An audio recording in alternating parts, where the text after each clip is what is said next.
China's plans for economic renewal face severe fiscal constraints. Commentary. China's new 5-year plan, the 15th of its kind, shows considerable ambition.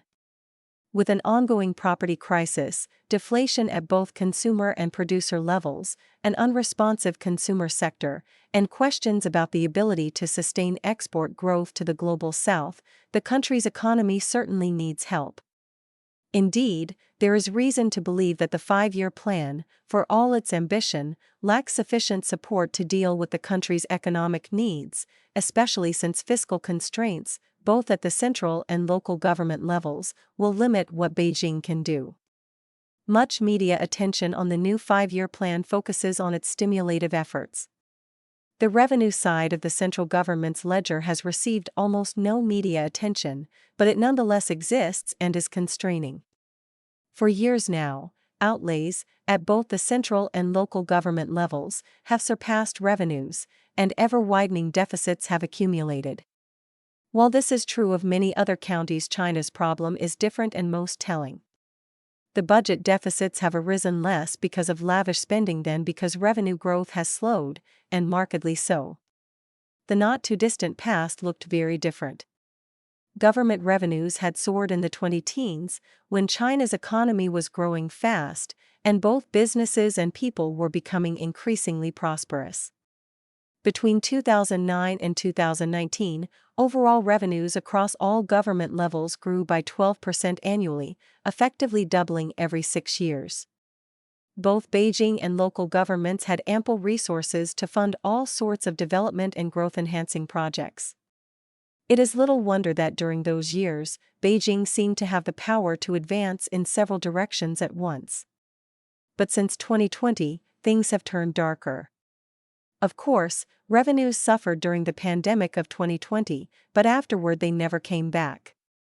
Between 2021 and 2024, government revenues grew at only about a 4% average annual rate, slower than the 5% yearly growth rate Beijing claimed for the overall economy. In 2025, revenues fell a striking 5.5%, putting quite a constraint on spending by all government entities. That figure probably overstates the extent of China's revenue problem because Beijing bolstered revenues with one-time transfers in 2024, which were not present in 2025. But even with this consideration, little suggests that matters are improving. The new 5-year plan projects only 4% revenue growth for 2026. Even as revenue growth slowed, local governments continued spending apace, as Beijing built up its military, tried to mitigate the effects of the property crisis, made efforts to stimulate consumer spending, and launched an extensive program to bolster the economy's productive capabilities in, among other things, advanced technologies, space exploration, artificial intelligence, electric vehicles, and biomedical advances. Budget deficits have accordingly exploded, rising from 2 to 3% of China's gross domestic product in the 20-teens to almost 6% in 2023, almost 7% in 2024, more than 5% in 2025, and almost 6% projected for 2026.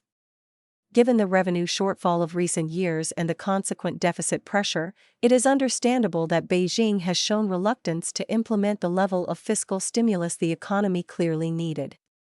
What should also be clear is that this same revenue shortfall will also block current efforts to provide China's economy the fiscal stimulus it needs. If it were simply a shortage of funds, Beijing could probably justify huge deficits as a way to jumpstart growth and ensure a greater flow of revenues in the future. But the tax system also faces structural problems that complicate such a supply-side-like calculus. To make such an approach feasible, Beijing would in fact have to restructure the country's entire tax code. Presently, China's tax code is diametrically opposed to what Beijing needs to do with the economy. Taxing in China certainly discourages consumer spending. Unlike the United States and many other developed economies, government revenues in China depend little on income taxes. Indeed, a mere 14% of revenues come from individual and corporate taxes combined. In contrast, some 40% of all central and local government revenues in China come from taxes on consumption, both steep value-added taxes and a special consumption tax.